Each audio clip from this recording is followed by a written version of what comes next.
Hello, my name is David. Can you tell me your name, please? My name is Huy. And can I see your identification? Here you are. Okay, thank you very much. Now, in this first part, I'd like to ask some questions about yourself. So to begin with, can you tell me, have you ever written any story before? Yes, I actually tried my hand at writing a short story a few years ago. It was inspired by my travels and it focused on the friendships people form when they're out of their comfort zone.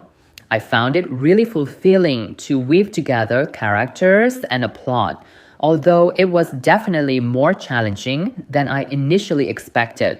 Do you prefer listening to stories or reading them? I would say I generally prefer reading stories because it lets me use my imagination more vividly. When I read, I can picture how the characters look or how the setting feels in my own way.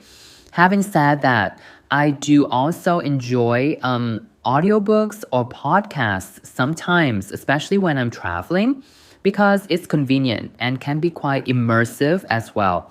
What stories did you like when you were young?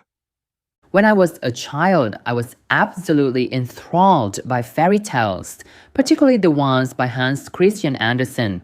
I remember being fascinated by the magical elements and the life lessons embedded in those stories. They often had uplifting morals and vibrant characters that sparked my creativity and made me fall in love with reading from an early age.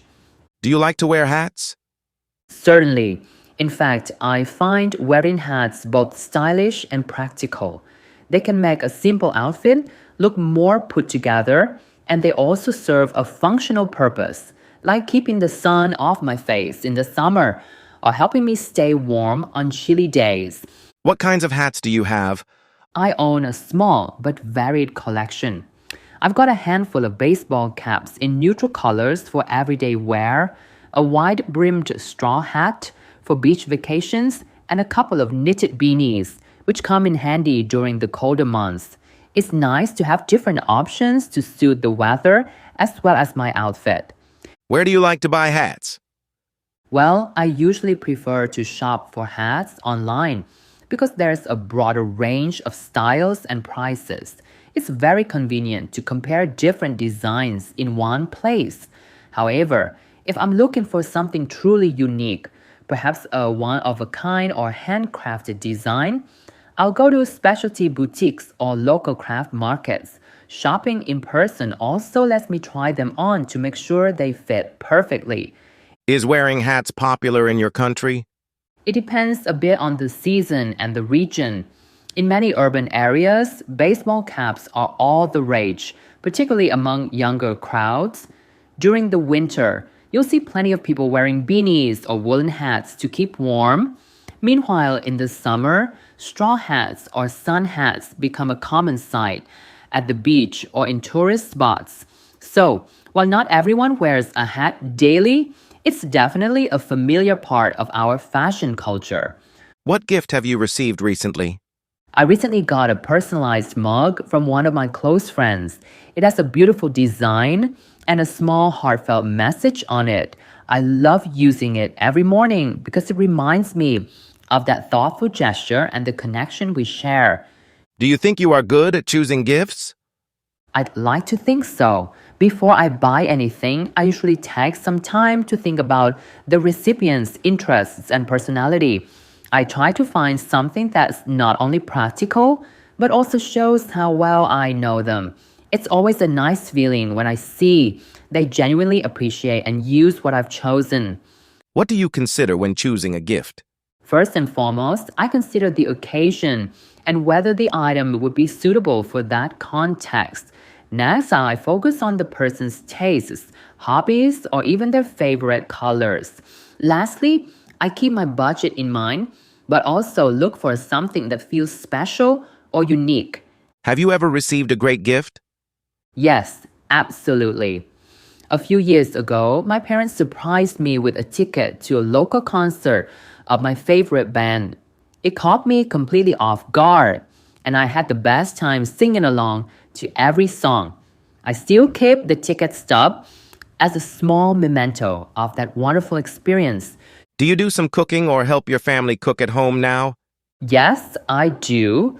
On weekdays, I usually help out by preparing simple meals like salads or stir fries, especially when my parents come home late. Over the weekends, I enjoy experimenting with new recipes, trying everything from pasta dishes to homemade soups. It's both relaxing and rewarding to see everyone enjoy the food I've made. Do you think your home is clean and tidy? I would say so. My family places a lot of importance on keeping everything well organized. We try to maintain a routine of vacuuming, dusting, and decluttering on a regular basis so our living space stays neat. It creates a calm atmosphere that helps everyone feel more at ease. Did you do some house cleaning when you were young? Absolutely. As a child, I was responsible for small tasks like making my bed and tidying up my room. My parents also encouraged me to help fold laundry or wash dishes. In hindsight, these chores really taught me valuable lessons about responsibility and independence. Do you have breakfast at home every day? Mostly, yes. I find that having a quick but balanced breakfast, like eggs and toast or a bowl of oatmeal, helps kickstart my day. It also allows me a moment of peace in the morning before I head out, which is great for both my energy levels and my mood. Now, I am going to give you a topic, and I'd like you to talk about it for 1 to 2 minutes. Before you talk, you'll have 1 minute to think about what you're going to say, and you can make some notes if you wish. Do you understand? Yes, I do. Okay, so here is your topic and take some time to prepare. Okay.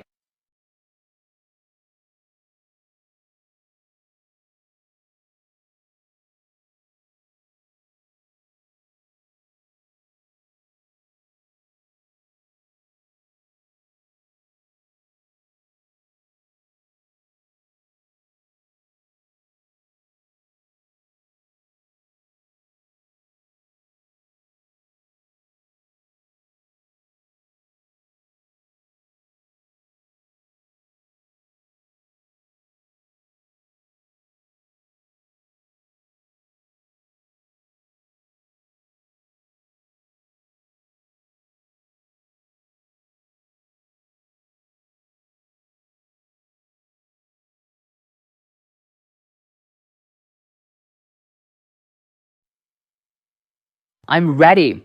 Okay, now you've only got 1 to 2 minutes, so don't worry if I stop you in the middle. Please start talking.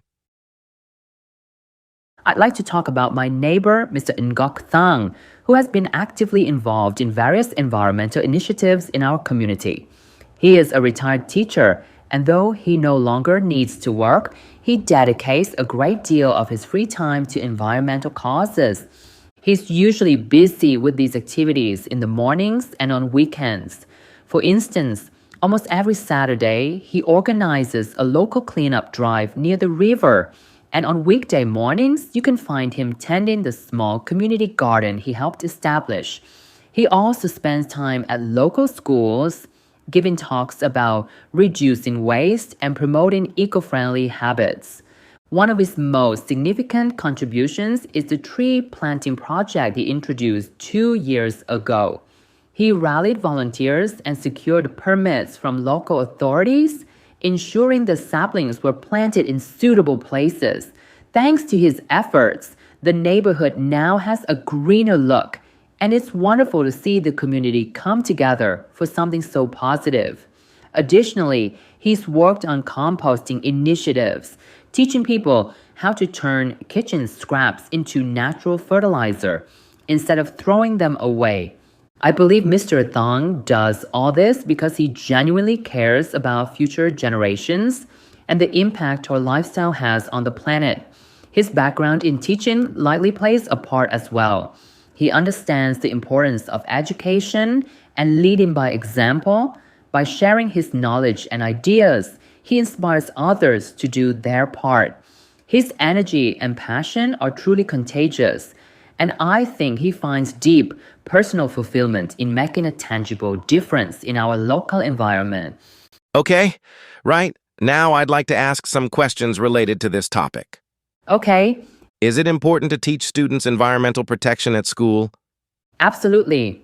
Educating children about sustainability and conservation from an early age can help them develop lifelong habits that benefit the planet.